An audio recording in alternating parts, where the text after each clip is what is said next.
Good morning, everyone. Welcome to this second webinar on the dAIEDGE open call. We will wait a couple of minutes for more people to join, and then in a couple of minutes we will start.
We have a question about, I see a button saying start the webinar. Should someone click on it?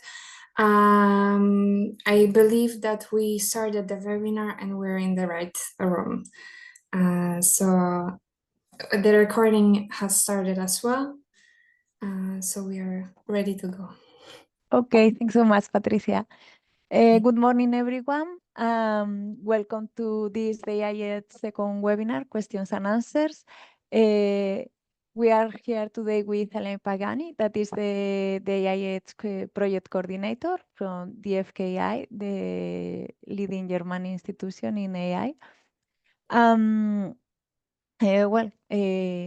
We will start with the most common questions that usually appear during this open call. Patricia, the floor is yours. So what is the age? Yeah, I will take that question. I'm Alain Pagani, the coordinator of the project. I'm at the German Research Center for Artificial Intelligence, DFKI. And also I welcome all of you in this webinar. So what is the dAIEDGE project?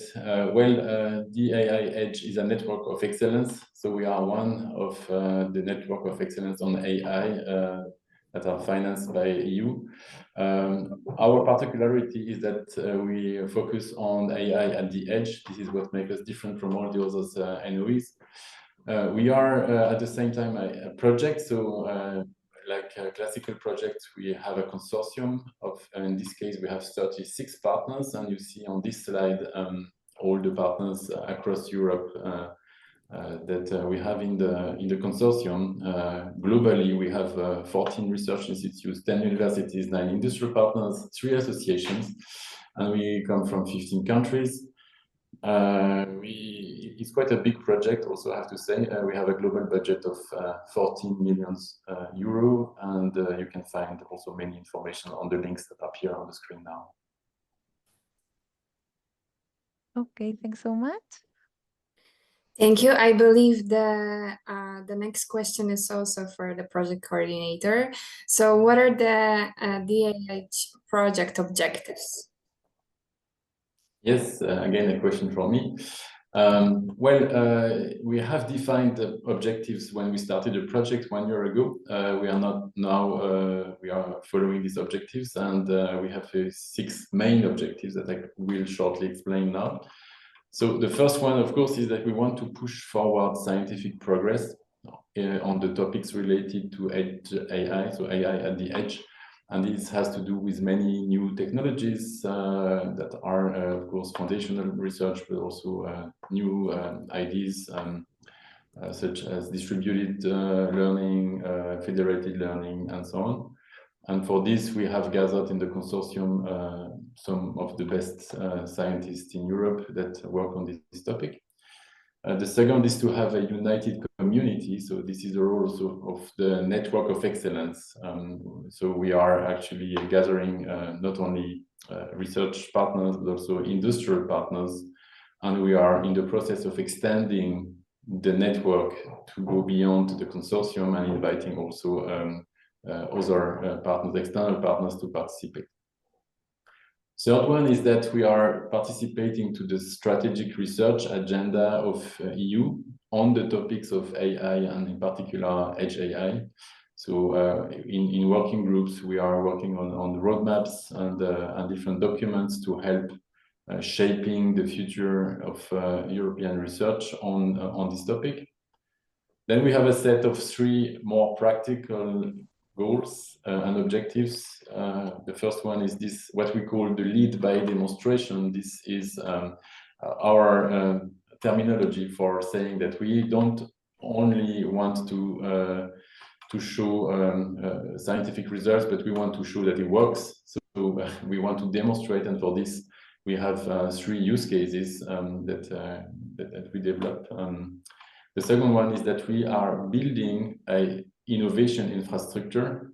So this will take the form of a virtual lab where partners can actually participate online to build experiments on specific Edge AI platforms with specific data. And we provide the necessary software for associating a specific need, a specific data set with a specific hardware, and be able to conduct benchmarking. And the last goal is to have an ecosystem with industry. Industry is very important in Edge AI.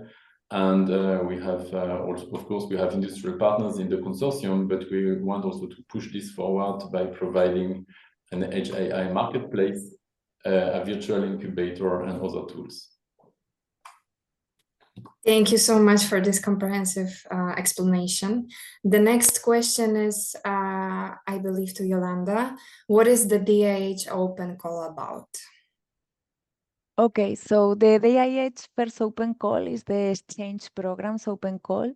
The exchange programs will finance mobility and cost of living for individuals, that could be researchers or PhD students, to spend time in one of the dAIEDGE hosting institutions. The objective is to perform common research in the field of AI at the edge that leads to significant advance. And as the result of the program, the researcher and the hosting institution ideally will have a common scientific publication. Each beneficiary of the dAIEDGE project exchange program can receive a maximum amount of 60,000 euros for participating in the up to 7 months of the exchange programs, 2 months for the planning phase and 5 months of effective exchange in the hosting institutions. This open call has a maximum budget of 600,000 euros, and the applicants are required to indicate the total required grant amount they are requiring from the project. So at the end, maximum amount is 60,000, but if we have candidates that ask for a bit less, it will be possible to select more than 10 beneficiaries. Okay, thank you, Yolanda. The next question is, who can apply to the dAIEDGE open call?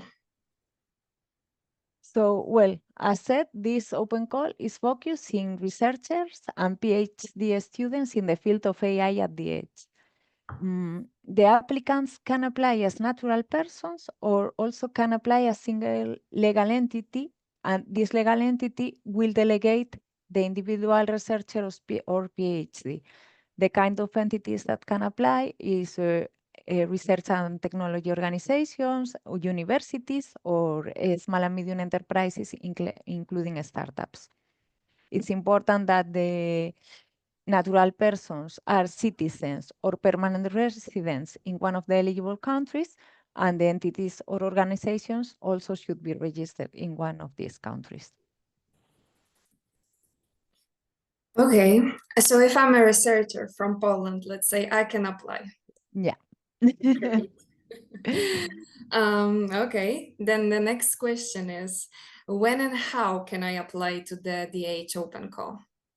Okay, so the dAIEDGE open call is already open. It was open last 29th of August and will be open until the 31st of October at 3 p.m. Brussels times. It's really important that you apply before the deadline, okay?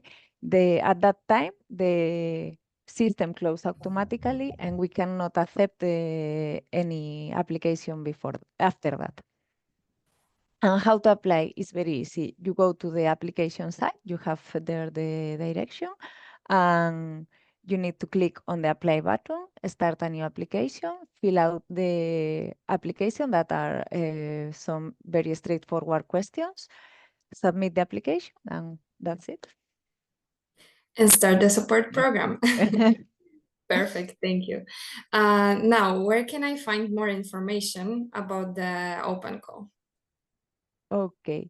So in the application site, you can find the guide for applicants. The guide for applicants is the document that sets all the legal basis of the open call. You should read it completely before start your application, and you will have all the idea on how to apply, what are the requirements, how the evaluation is done, how the support program will be done. Also, you have this frequently asked questions document. Here you have most of the questions that usually arise during the open call. You have, for example, of budgets, eligible costs for the open call, very interesting legal things, for example, conflict of interest, who cannot apply because would have a conflict of interest with one of the dAIEDGE partners, etc. Also, you have here the template of the sub-grant agreement that will be seen among the beneficiaries and the dAIEDGE consortium. This document is only for information, but we recommend you also to go through it to have an idea of how the support program will be. Great, thank you. And well, now I think, Patricia, that we can go to questions that have been raised during the open call and that are more specific maybe to this dAIEDGE open call. Perfect. Should I indicate the grant I am requesting in the application phrase? Can the amount be modified afterwards? Okay, indicating the requested grant is mandatory in the application form, and also to include like a short summary of the budget, why you are asking for this amount. The amount requested cannot be modified after the open call, during the evaluation phase or during the support program, but for sure the budget can be redone if some modification is needed. For example, the money that was previewed to be used for travel, maybe it will be less and it could be used for a publication. There could be some small modifications there. Okay. And what about university? Can I apply more than once with the different candidates? Okay, multiple submission is not allowed in this open call, as the Horizon Europe topic that rule this project only allows the dAIEDGE to fund once an organization or a natural person. So it's not possible that the dAIEDGE give the grant twice to the same university. That is the reason why we only accept one application per organization. If in one university you have a group of researchers that could be candidates to this open call, our suggestion is discuss internally. One person can apply for the university and other people can apply as natural persons. Okay. Can an organization apply with a researcher profile, but then send a different person to perform the research? No. The researcher profile is included in the application form. More or less what we are evaluating is the profile of the person that is going to perform the research. So it's not possible to fill the application form for one person and then having a different person performing the research. Okay, that's straightforward. In the guide for applicants, it's stated we should have permanent residence, but international students and European Union universities have residence permit.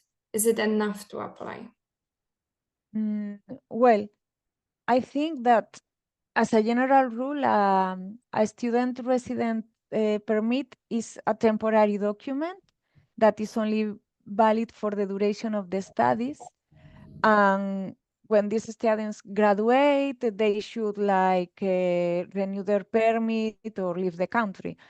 So if the applicant is a natural person, this person needs to confirm the permanent residency or citizenship in one of the eligible countries. Okay, so maybe having the permanent resident will not be enough to meet this eligibility criteria.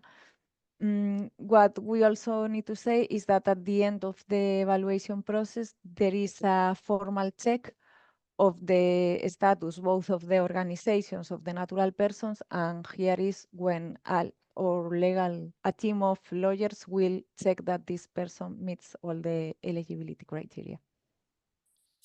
Sure, understandable. Okay. I see that we have more questions from the chat, so I will go through the questions from the chat right now. So hi, can a professor apply on behalf of master's student, of master's degree student? I will say no. A professor maybe could fill the application form in behalf of the university and present this student as candidate. But if you are applying as natural person, it should be the person performing the research, the one who should fill the application form. In case of applying as a university, for sure, the professor could collaborate with the student in filling the application form and preparing all the documentation. Sure, thank you.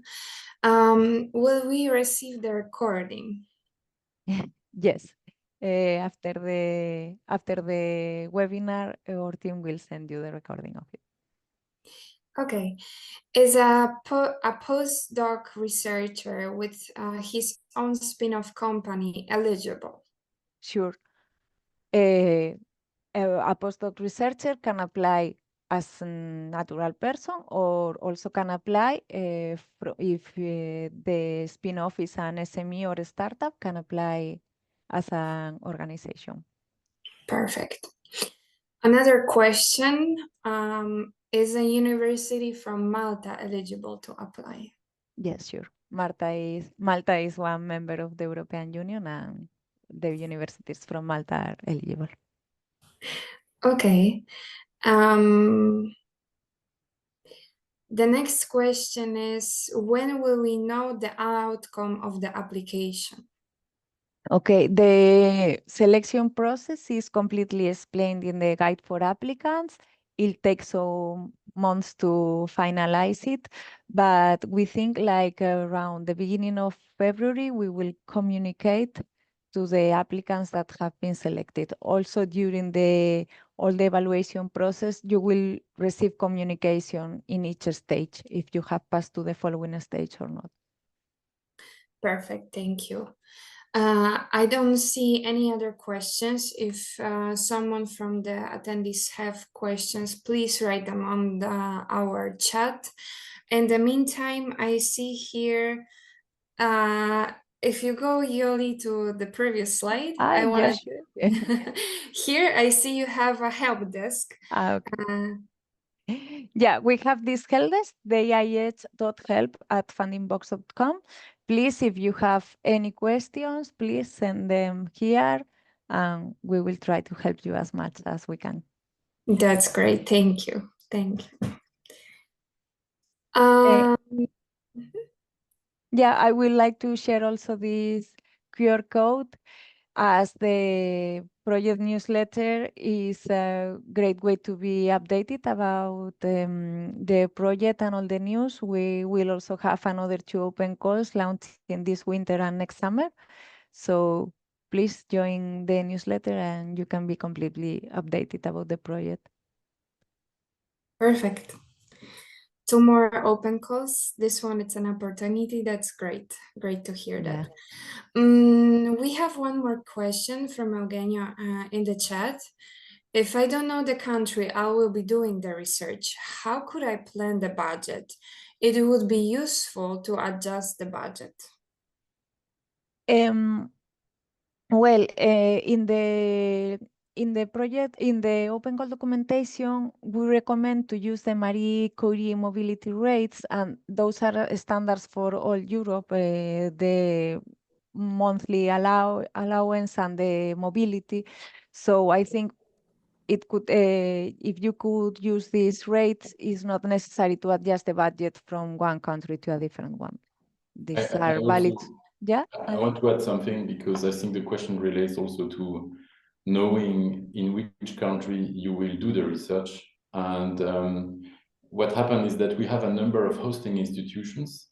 These are described in the guideline for applicants. So these hosting institutions are partners of the dAIEDGE project. So when you apply, you have to specify to which hosting institution you apply. And this institution obviously is in a country, so you know the country at which you will be. And with this, you can probably already foresee the city and probable cost that you need to live in this country. So this is now showing I don't know the exact number, but the number of hosting institutions. 14, all of them, yeah. as I said, are partners from the project. They are prepared and happy to welcome the researchers, and you have to choose one of them. Yeah, in the application form, you should indicate what is your preferred hosting institution. And also, we ask you to include second and third choice, because maybe there are candidates with a higher ranking than you that has also choose that hosting institution. So we will offer you the opportunity to go to a different one if that institution is already full.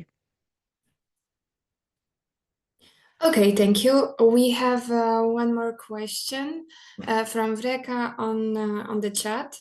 What will the further calls be about? Okay, I think I have here some. The other 2 open calls that we are going to conduct in the dAIEDGE are called for collaborative projects. This open call will try to solve some industrial challenges that will be defined by the dAIEDGE partners. It's for the research and development activities to solve or push forward these challenges. I don't know if Alain would like to add something. Yes, just unmuting myself. Yeah, actually, the industrial challenges, so we are currently working on defining the exact challenges that will have to be solved. So stay tuned. When the call will be open, you will have a full document with a list of challenges that you can apply for.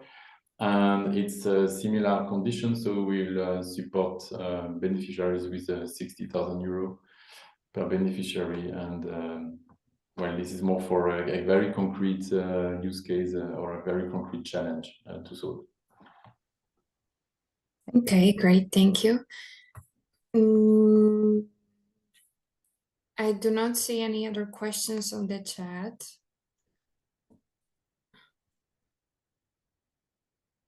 if someone has any other question, please please write it on the chat. In the meantime, you can scan and subscribe the newsletter.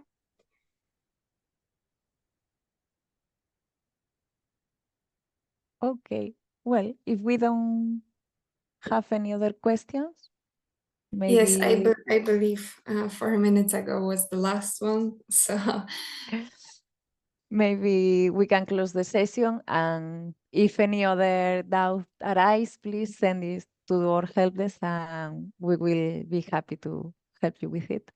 And I would like to thank Patricia and Anna to help us in the organization of this webinar today. And also, Alain, thanks so much for your collaboration and your insights in the project. Well, thank you, Yolanda, and also good luck to all the applicants. And yeah, good luck, and we hope to receive your application. yes, good luck. Sorry, I think we have one more question. one more question. How could we know the evaluation marking grade we will be evaluated?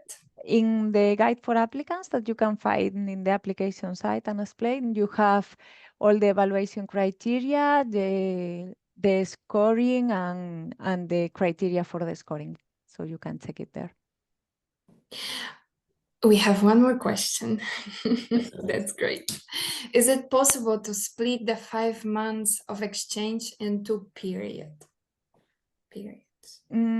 Alain, correct me if I'm wrong, but I think that should be discussed within the hosting institution and the candidate when they are selected and they are planning the research.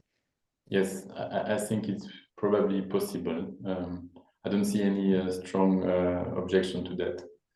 And I think even that maybe a sub part of the work can be done in your own organization, but we have a minimum number of months to be in the hosting institution. I don't remember the exact number, but it's 5 months.